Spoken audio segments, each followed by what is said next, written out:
Jaime Munguia versus Erik Bazinyan, 12 rounds in the 168-pound division. Let's get into it. Let's start with their respective records. Munguia, 43 wins, 1 loss, 34 wins by way of knockout. Erik Bazinyan, 32 wins, no losses, 1 draw, and 23 wins by way of knockout. Now, this is an interesting fight, man, and a fight that I personally did not see coming. But I'm not mad at it either. I know a lot of people don't like this fight, but I'm not mad at the fight. Munguia is coming off of the first loss of his career in a strong showing against Canelo Alvarez, the former undisputed champion at 168 pounds and a future Hall of Famer whenever he steps away from the sport of boxing. And I felt like Munguia handled himself very well. You know, he had to fight through adversity after being dropped, got back on his feet, had some really good moments throughout the fight, landed some nice shots on Canelo. I don't think his stock fell by no means. We were kind of all waiting for a step-up fight for Jaime Munguia, not a Canelo fight per se. We felt like it was a little bit too early, and sure enough, the experience of Canelo Alvarez showed and got him the win. So even though Munguia has all of these fights, over 40 fights, his step-up in competition has really only been in the recent 3 to 2 years. And we just didn't know how he was going to fare, especially after his fight against Sergey Derevyanchenko, where he looked noticeably hurt a couple times in that fight, but again, fought through adversity and found a way to get the job done and got the win. So, you know, he gained a ton of experience fighting a future Hall of Famer in Canelo Alvarez, but we'll see if he learned from that experience, and we'll see what he looks like on the night. Now, Bazinyan, this is a step-up fight for him, man, in both ways, in competition, but also a 12-round fight, his first 12-round fights. He's got wins over Ronald Ellis, Alantez Fox, Marcelo Caceres, for notable names that people know. And he wasn't tough in his recent fight against Shaquille Finn, in a fight that was ruled a draw, but many people felt like he lost that fight. You know, there are some fights on paper that are supposed to be, I'm not going to say easy win, because in high elite sports, no win is easy, but it was supposed to be a fight that he should have gotten the nod, but that was not the case on the night. I'm not mad at the draw. As I said, many people thought he lost the fight. I'm in that camp. If I was a judge, I would have leaned Finn. I felt like Finn did enough to win the fight. In Bazinyan's step-up fights, man, I thought he fought most of them pretty well. Against Ronald Ellis, I thought that was probably one of his best showings to date.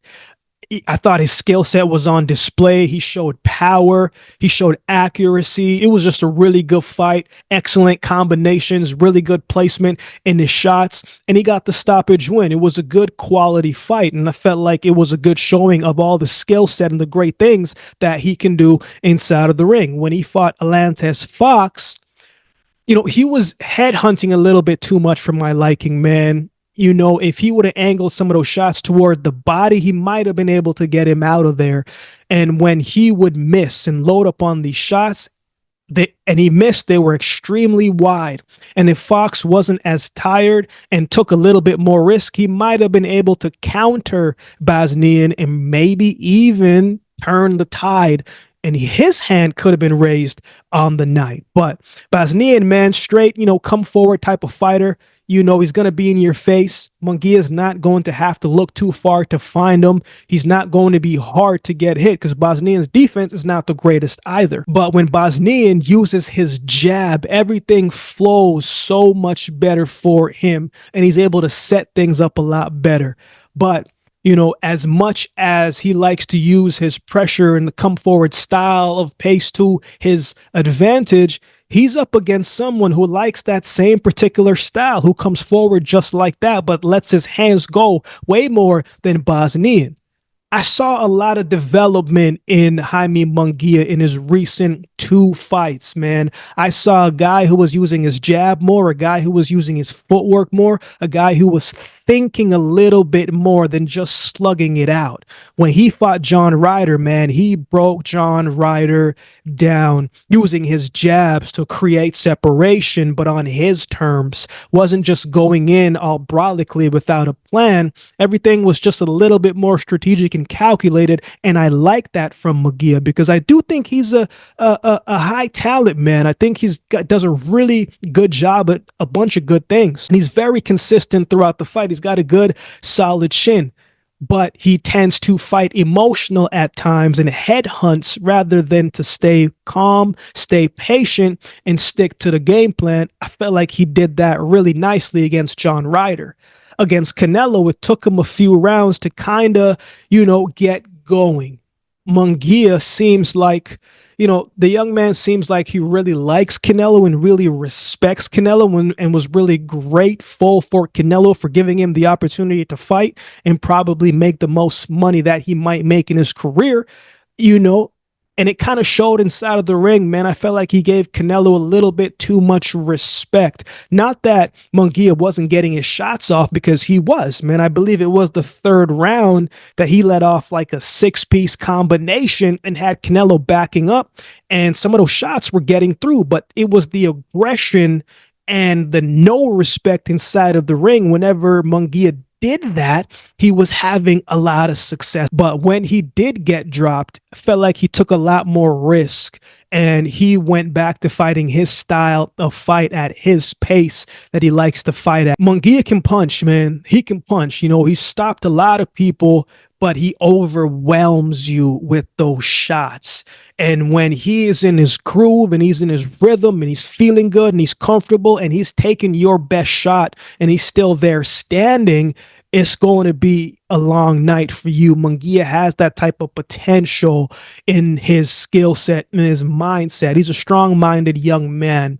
And if you don't take him out, he's going to continue to come forward. And I feel like he handles adversity well. So even in defeat against Canelo Alvarez, I still felt like he fought well. So this is going to be an interesting fight. At the end of the day, Munguia, even though he fought well, he still lost the fight. And we're not sure how a fighter is going to respond and come back after a loss. Do I think Munguia is going to come back as confident as he was? Yeah, you would think so, because you didn't get knocked out against Canelo Alvarez and you were actually able to hit him in your first really major step up fight at the championship level.